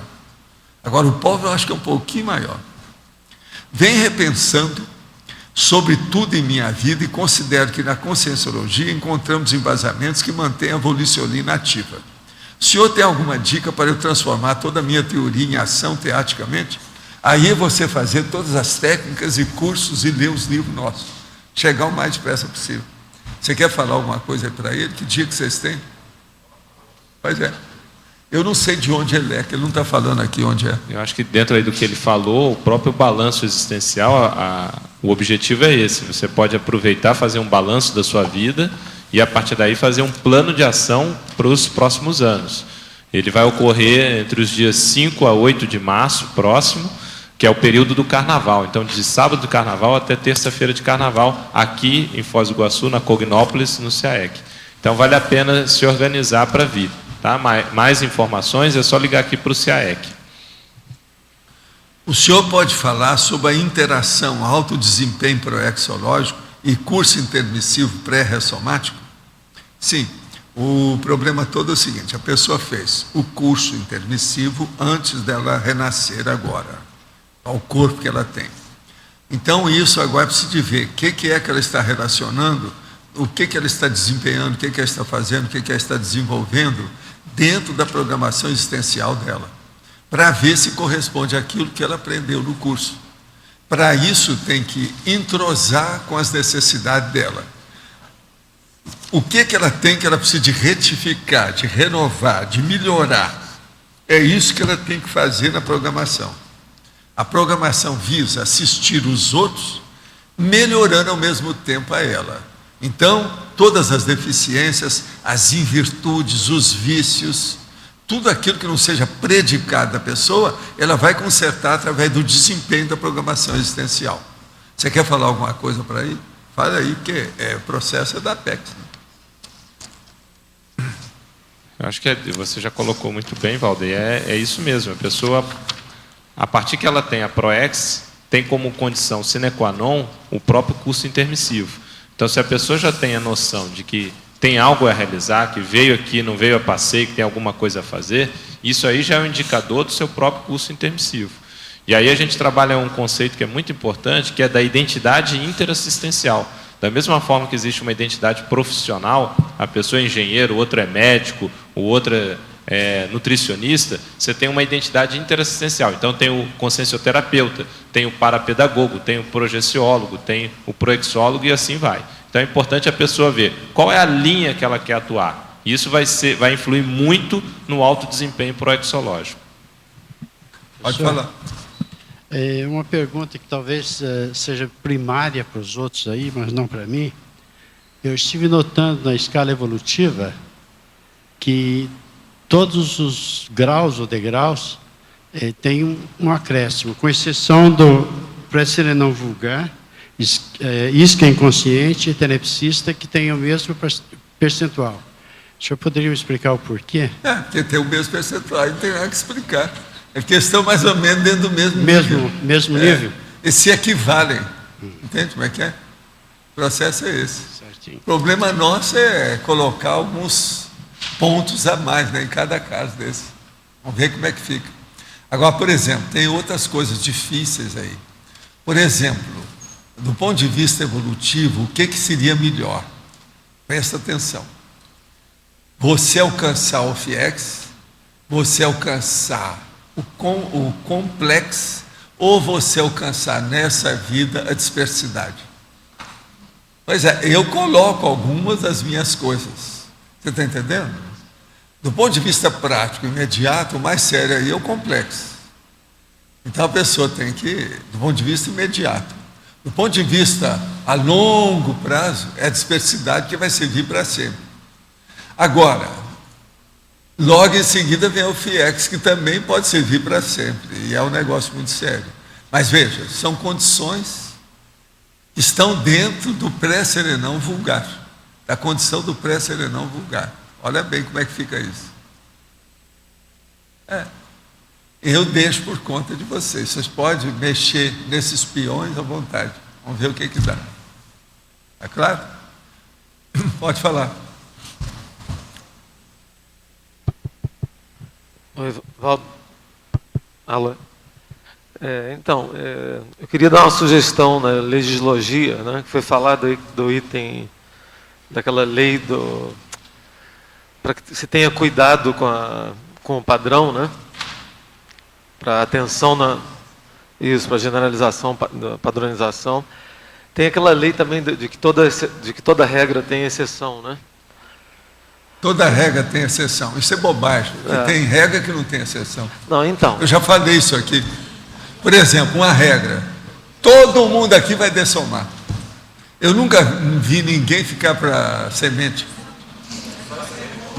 Acabou. Está cheio de regras sem exceção. Então, isso é besteira. Não é toda regra que tem exceção, mas tem essa que você já quis dizer isso, né? Para se ter cuidado justamente por causa das exceções, né? Dos desvios, né? E outra coisa que eu queria comentar você estava comentando de que esse poder externo, né, dentro da sociedade patológica, tem a ver com um segredo, né? É como se fosse uma semente de...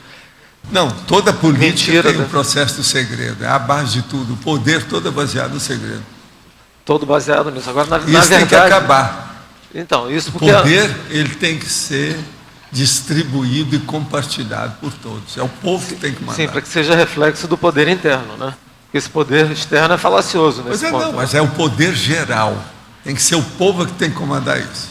Agora, isso se chegar com a democracia direta no Estado mundial, dentro daqui que nós estamos falando, isso é possível, é factível.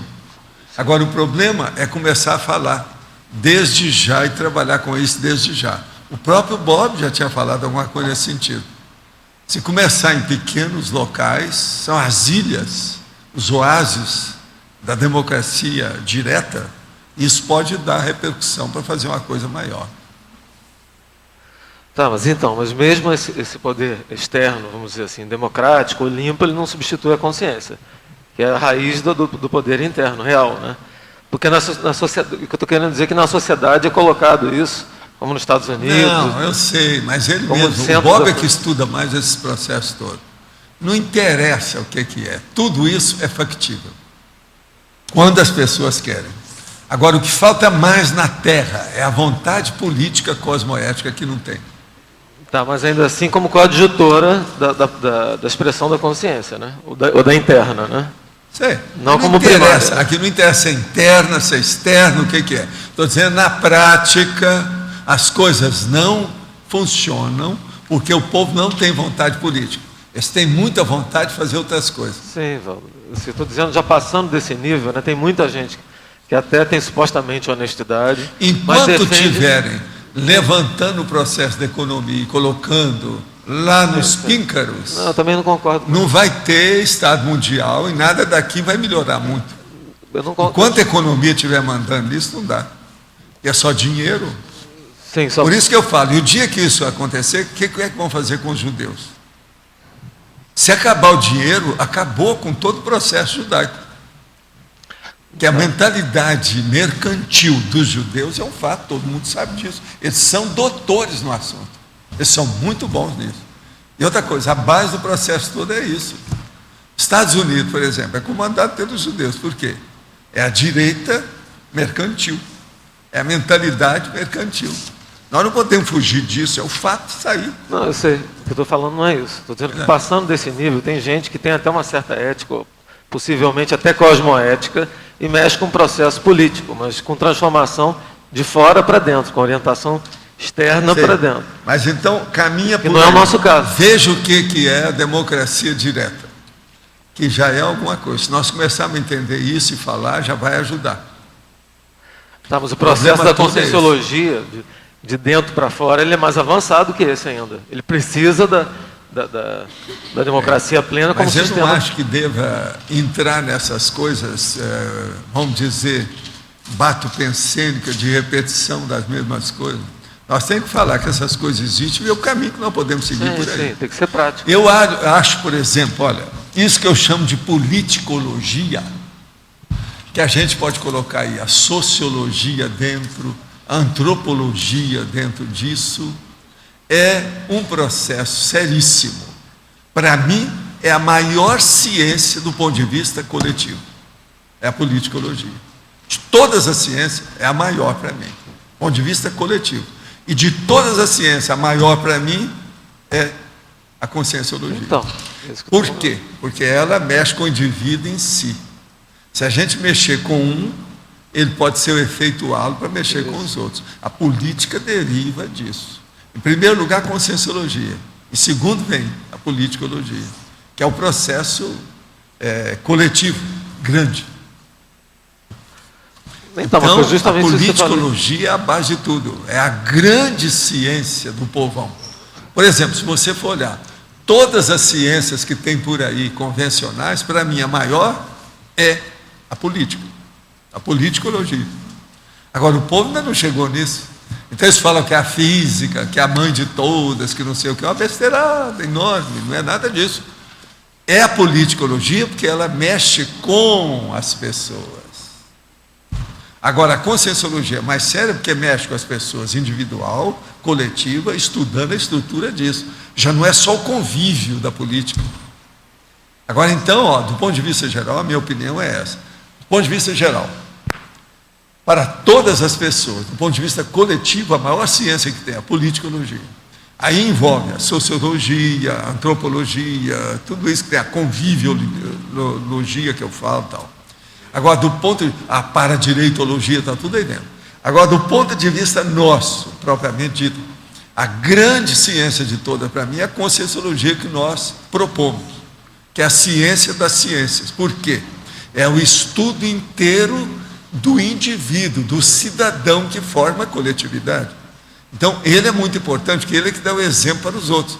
É dele que sai a unidade de medida da política, é o cidadão, é o político, é a pessoa. Hoje a gente não pode nem falar nisso. Se eu for colocar que na Terra o exemplo que nós temos de pessoa é o político, eu estou perdido, né? Eles vão me encarcerar, achar que eu estou doido, gagal ou qualquer coisa. Mas veja, isso que eu estou falando é a realidade. Então, mas nós vamos caminhar para isso.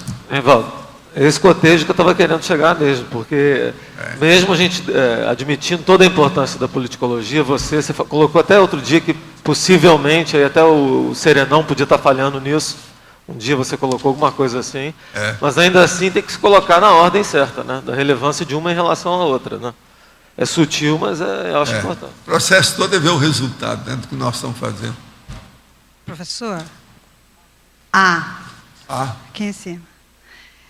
Na página 6, eu gostaria que o senhor aprofundasse na paradoxologia o paradoxo da difícil autoconstatação do óbvio. Assim, eu andei falando isso aqui agora há pouco, que é o processo. A pessoa, por exemplo, quando ela vê uma coisa sempre do mesmo jeito, entra na obviedade, aquilo fica muito banal, banaliza, fica às vezes frívolo, fútil, superficial, não dá valor nenhum. E às vezes ela não constatou direitinho que aquilo é o óbvio, que tem ali uma verdade enorme lá de trás, que ela não viu aquela realidade. Ela ficou na superfície, na aparência, e aquilo passou batido. Então é isso que eu estou falando. O paradoxo da difícil autoconstatação do óbvio. A gente vê aquilo que presta. Então, por exemplo, uma pessoa que não tem muita experiência de parapsiquismo, ela vê alguma coisa e às vezes aquilo está dando toda a mensagem para ela. E ela não vê. É uma coisa tão óbvia. Ela leva, por exemplo, um monte de gente faz projeção e acha que aquilo é sonho. A constatação errada do óbvio. Professor, e por que é difícil? É difícil porque nós vivemos no mundo das aparências. Essa dimensão aqui, tudo aparência. É a chamada, aquilo que no orientalismo eles chamam de Maya. É ilusão. Isso aqui é Ilusiolândia. Quer dizer, a terra da ilusão. Então, isso envolve a cabeça das pessoas e ela não vê a realidade. É muita gente alucinada, que sofre de alucinação. Está sempre fora. É aquilo que chamava antigamente selenita, e hoje chama de lunático. É o cara que está noutra dimensão, está pensando noutra situação. É a imagística, a fantasia, a inventividade, enfim, ele está fora da realidade. Assim é um monte de coisa na vida. Dentro da conscienciologia nós falamos, as pessoas precisam de ter os dois pés em cima da rocha e o mental soma no cosmos. O mental soma significando o discernimento. Então ela tem que saber bem a estrutura que ela está, a base onde ela está, e depois ela vê a cosmovisão da realidade do universo, através de muito discernimento. Ela distinguiu o que interessa. As coisas são distintas. Ela tem que ver essa distinção. Entende? Obrigada. Gostaria de saber se o senhor assistiu o filme A Invenção da Mentira. Caso tenha assistido, o que achou? Achei interessante, pois mostra a falta de questionologia. Não, eu não conheço esse filme. Você já viu esse filme aí, ó? O chefe, no nosso gerente do Cineclube, A Invenção da Mentira. Não, eu ainda não vi o filme. Invenção, você deve estar estudando lá, o inventor da mentira do cara. Né? Deve ser bacana. Se alguém já viu esse filme aí?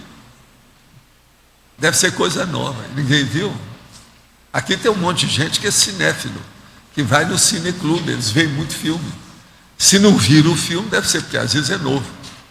Se alguém vê, então, eu não tenho capacidade nem competência para falar, segundo o Adorno, não estou com gabarito para isso, porque eu não vi o filme. Posso falar nada? Pode falar. O senhor comenta que na interaciologia, na terceira linha, a interação pro-ex para procedência, nessa relação com a mega reverificaciologia, é para poder checar a questão da pro-ex pela paraprocedência e a da paraprocedência? Não, o problema não é só isso, não. Você arranjou uma pro-ex. Aí a gente pergunta, qual a relação da sua programação de vida com de onde você veio? A pessoa, às vezes, tem que reverificar isso, porque ela nem pensou nisso. No meu caso, não tinha. Aí, vai ter muita gente, se eu pedir aqui, muita gente vai pôr o dedo, vai pôr a mão para cima. Não viram isso. Isso é muito importante. Você pode ampliar um pouco mais? Um exemplo, assim, algum case ou alguma coisa assim? Só... Não, o processo é o seguinte, tem umas pessoas que mexem com parapsiquismo, outras mexem com programação existencial, outras mexem com administração.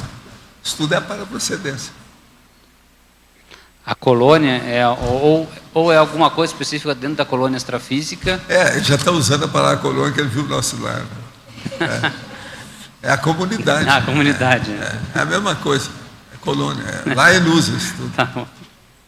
Eu recebi livro da André Luiz, eu sei a nomenclatura dele, a citação toda espírita. No caso da comunidade, então, pode ser a comunidade inteira que te leva... Não, é a média do que você está. Você viu que lá no nosso lar, O próprio André Luiz fala, tem muita gente de diversas categorias, diversos coturnos. Um interessa uma coisa, o outro interessa o outro. Tem várias pessoas ali diferentes. Mesmo no filme eles mostram alguma coisa disso. Qual que seria a Comunex especializada em ProEx? ProEx? Aí é preciso de ver, né? Se não tem, você vai criar uma daqui a alguns séculos, né? Vamos ver, é por aí.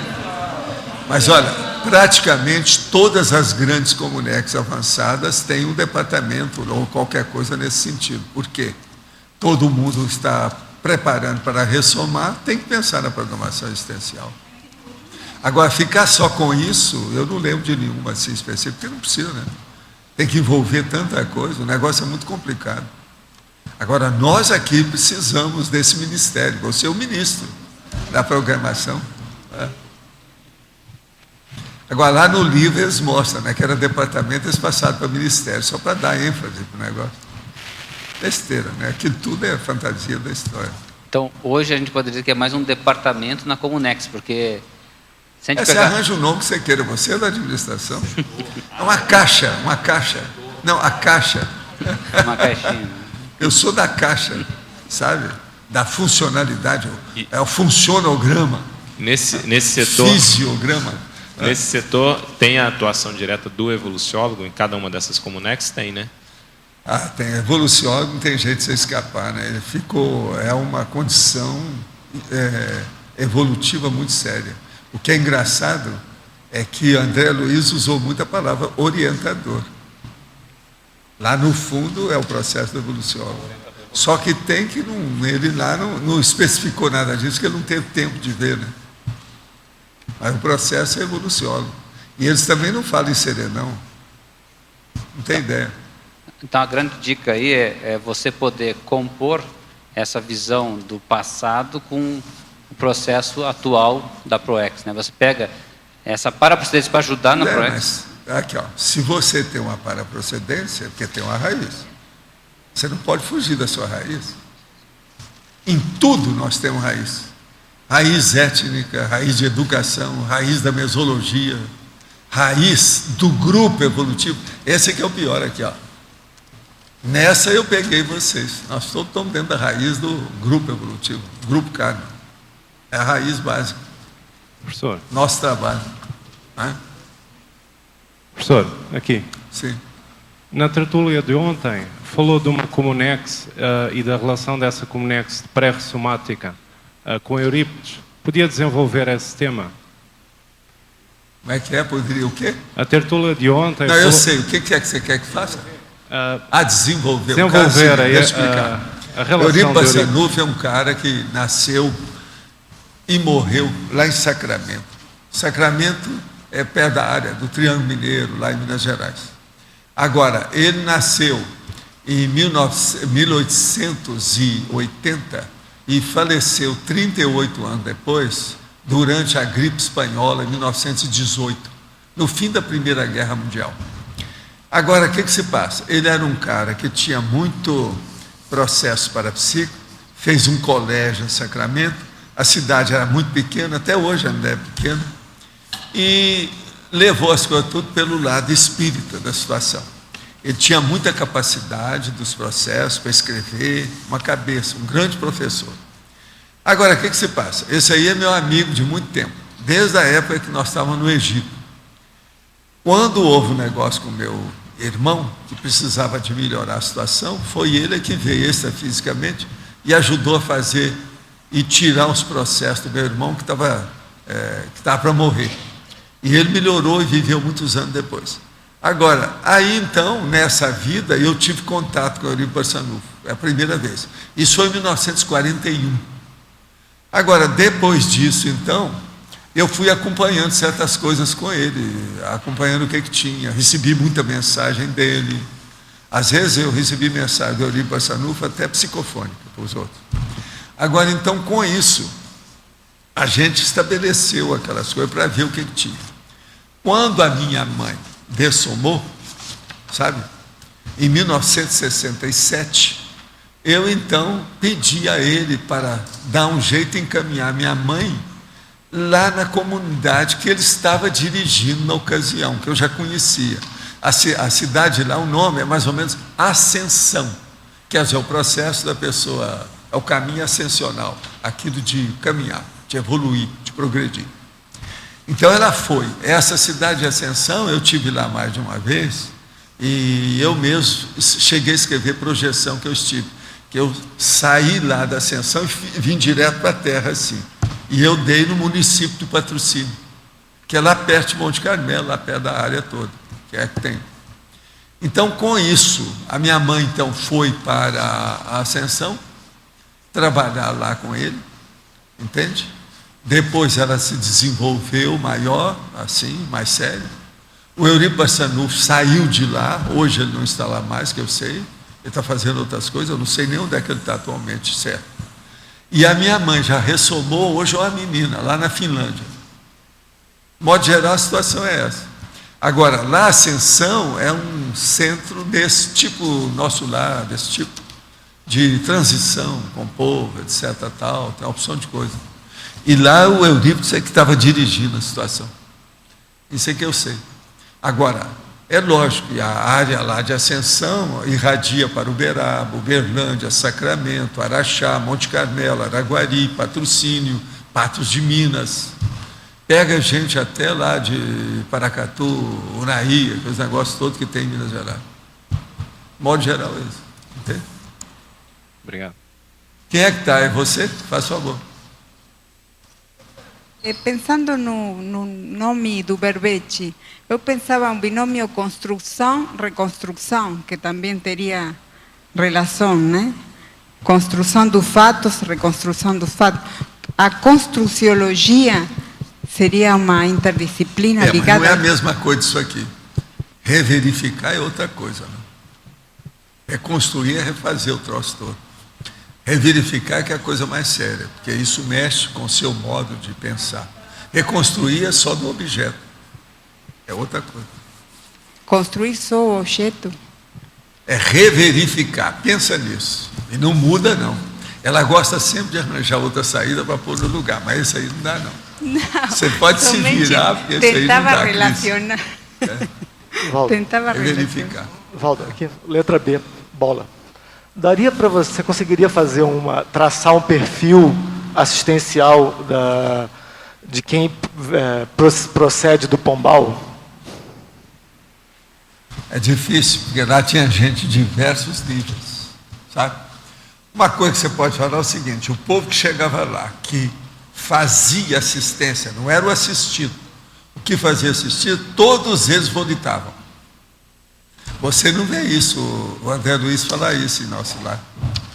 Lá está arranjar um aparelho, aeróbus, não sei, etc. É bobagem. O processo é vomitação.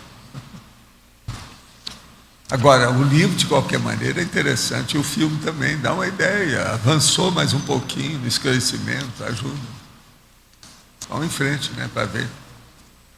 Não é fácil, essa fisicalidade não é fácil. Eu já escrevi há muito tempo sobre o negócio da mesa. 4 lados da mesa. Você coloca isso aqui. Então lá eu coloquei um pedaço de giz. E coloca cada um examinando. Cada um vai fazer uma apreciação e abordagem diferente do outro. A escala de observação é uma coisa terrível. Então agora pensa a escala de para-observação. Como é que fica? Por isso que são milênios que nós estamos na Terra e todo mundo envolvido com a besteirada da religião. Entende? É muita crendice, é muita tapiação. E agora é uma vergonha na hora que chega nesse acume, esse máximo da pedofilia de padre. Quer dizer, isso é terrível. Um sacerdote mexer com os processos todos, pegar onde a pessoa é mais sensível, vulnerável, e ele mexer em sexo com isso, quer dizer. Isso é uma das coisas piores de vomitar que eu sempre achei. Agora, eu já era revoltado com essa situação, menino, pelas coisas que eu vi em Água Suja, lá na Romaria, dos processos católicos. O que os padres faziam? Eles viviam falando os negócios da igreja, e na época de agosto era uma vamos dizer, prostituição generalizada na festa. Tudo para ganhar dinheiro. E nunca terminava a igreja, a catedral. Eu vi isso anos e anos. Quando chegava em agosto, a gente ia lá para comprar as coisas, porque tinha uns negócios mais baratos. Né? Eu, menino, desde pequenininho. Foi lá que eu vi a primeira vez aqueles ioiô de você fazer assim, ó, feito de peso, de papel. Tá? Eles vendiam isso e tal. Então me deram de presente, eu pequenininho. Então a gente ia lá de carro, que era pertinho de Monte Carmelo. Pessoal, nosso lar foi escrito na década de 60, 70. Essa comunidade, ela já está mais evoluída? Não, você está totalmente errado. Ele 40, foi né? escrito em 40, foi publicado mais ou menos em 44, por aí.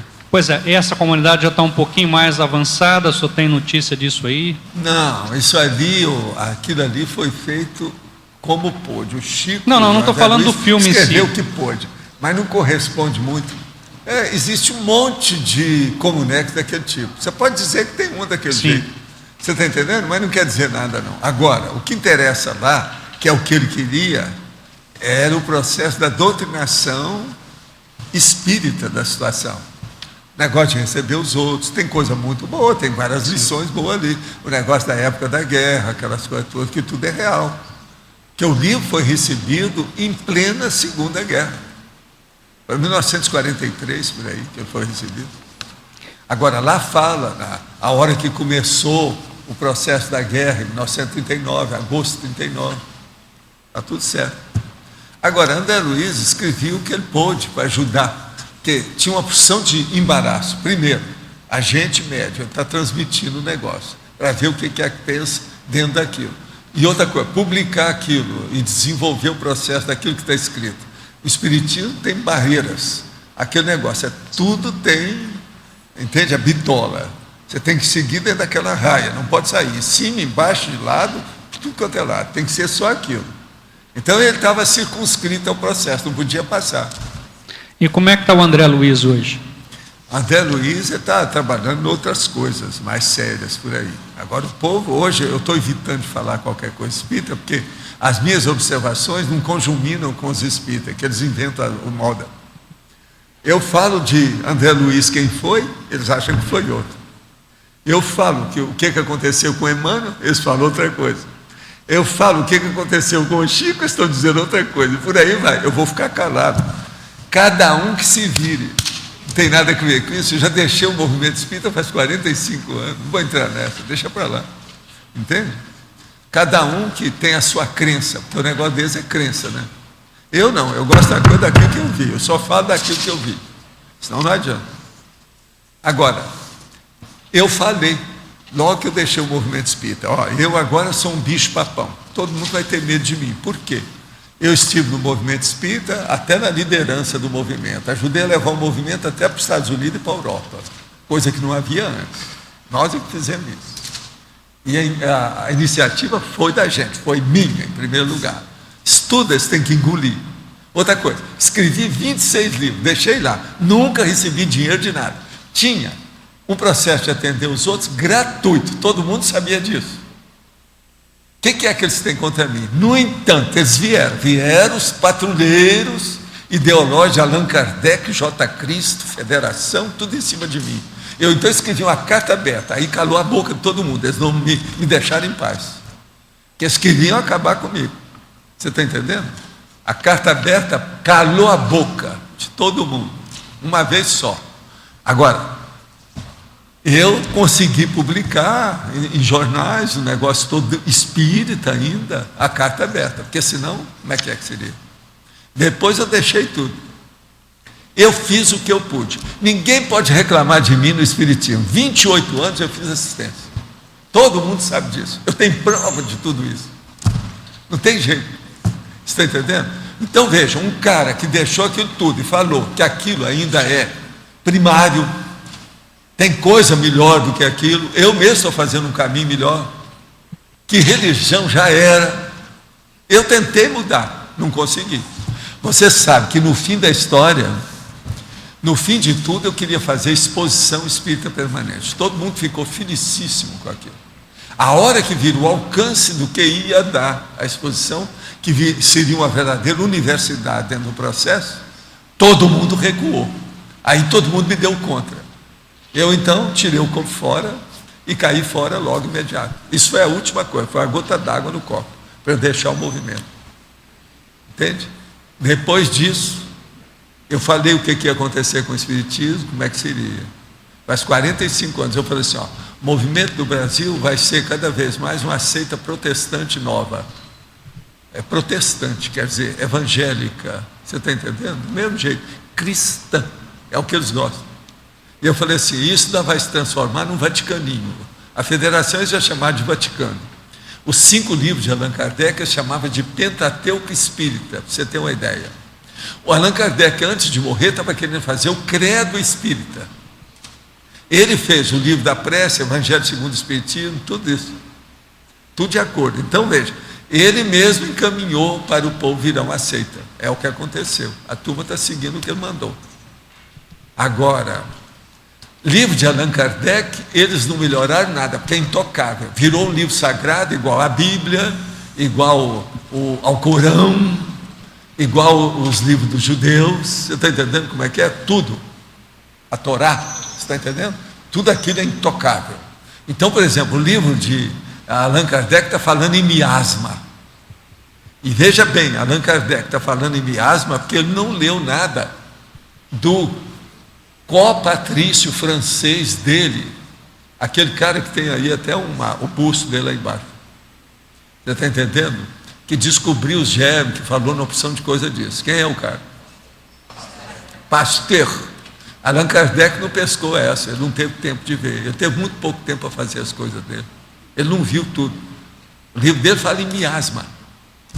Isso é só para a gente começar a falar. Está tudo superado ali, tem uma opção de besteira.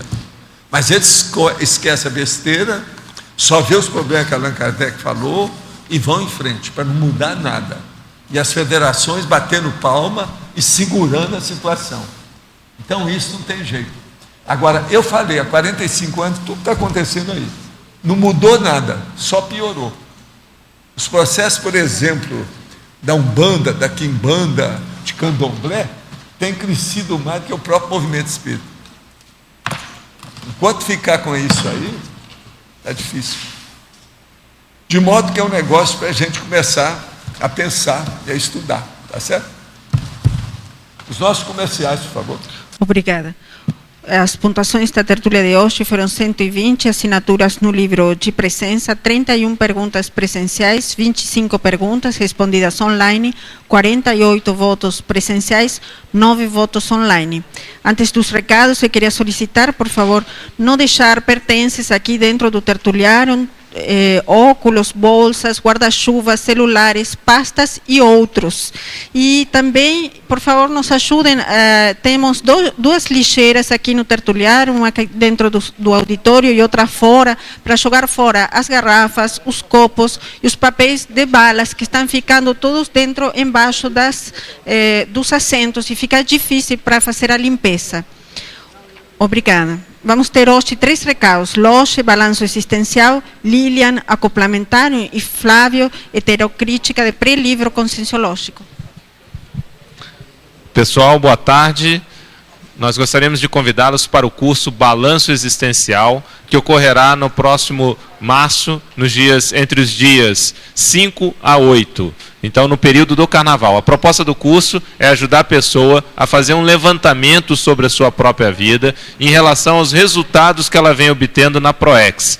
Para isso, ela vai fazer um inventário para cada área da vida: área profissional, área familiar, área do voluntariado, área da assistência, no intuito de estabelecer esse saldo. E, a partir daí, elaborar um plano de ação para que ela possa melhorar a sua performance evolutiva. Então, são 4 dias, são em torno de 20 professores, com uma série de atividades para alcançar esse objetivo. Contamos com a participação de todos. Obrigado. Boa tarde. Eu gostaria de convidar a todos os teletertulianos, voluntários e pesquisadores da Conscienciologia a participar do curso acoplamentário. Então, o curso vai ocorrer nos dias 28, 29 e 30 de janeiro, e a temática é sobre paradireito. Os EPICOM, os professores, serão a professora Cristina Aracaque e Felipe Mansur. Então, todas as pessoas interessadas em desenvolver o parapsiquismo, principalmente a assimilação das energias, acoplamento energético e clarividência facial, o curso acoplamentário, ele visa esse objetivo, como também os fenômenos parapsíquicos. Então, estão todos convidados. Muito obrigada. Boa tarde. Em nome da Editares e em nome do CAEC, eu gostaria de convidar a todos para o curso Heterocrítica de Pré-Livro Conscienciológico, que vai ocorrer no primeiro fim de semana de fevereiro, dias 5 e 6, sábado e domingo, o dia todo. Nesse evento, nós vamos debater este livro aqui, que se chama Teáticas da Invexologia, Otimizações e Evitações à Técnica da Inversão Existencial. É o livro de minha autoria e o debate de vocês e as heterocríticas de vocês a gente vai aproveitar na publicação do livro. O evento é sem pré-requisitos. No momento da inscrição, aqui no CAEC, a pessoa recebe um exemplar igual a este, para ela poder ler com antecedência e chegar lá no curso afiada para o nosso debate. Todos estão convidados, informações e inscrições aqui no CAEC, na recepção. Muito obrigado.